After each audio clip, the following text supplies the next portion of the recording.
இருக்கிறத என்ன குறை சொல்லிக்கிட்டே அந்த இடத்துல நிக்கிற ஆளு கடை சரியில்லை. சரியா, அது வெளியேற்றுறதுக்கு உண்டான நேரம் வந்துருச்சு. சரியா, அதனால தான் மகமாயி தலையில போட்டு நிக்கிறான். புரியுதா இல்லையா?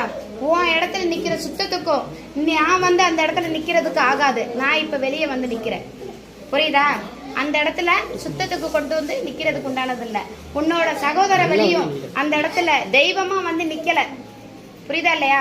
அது உன்னை இந்த சித்ரா பௌர்ணமிக்குள்ளார காப்பாத்தி கொடுங்கன்னு சொன்னது அது முனீஸ்வரன் கைப்படவல நிக்குதம்மா. புரியுதா? அது எல்லையில போய் நிக்குது. அவன் எல்லைக்கு போயிட்டான். உன் இடத்துல இருந்து அவன் காப்பாத்தி அவன் கொண்டு போய் எல்லையில வச்சிருக்கான். ஆனா நீ அவனை காவாந்து பண்ணி உன் இடத்துல வச்சுக்கிறனுங்கிறது தவறு. புரியுதா? அப்படி உன் இடத்துல கொண்டு வந்து வச்சுக்கணும்னு நீ நினைச்சியா குடும்பம் ரெண்டாயி போயிரும். சரியா, உன் குழந்தை குட்டி உன் இடத்துல வந்து நிக்காது. புரியுதா இல்லையா?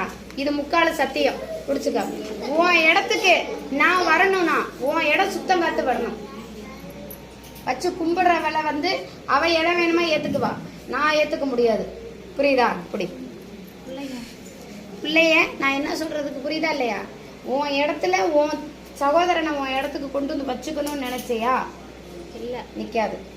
அது எந்த இடத்துல இருக்கு, எங்கனக்குள்ள இருக்கு? உன் இடத்துல இருந்து 3 மூளை தள்ளி முச்சேந்தியில காவ காத்து நிக்குது.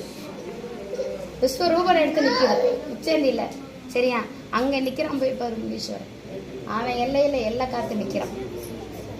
சரியா, நான் இடத்த காமிச்சு கொடுக்குறேன். அதுக்கு தான் பொருள் கொடுத்துருக்கேன். புரியுதா? அதான் பிடிச்சி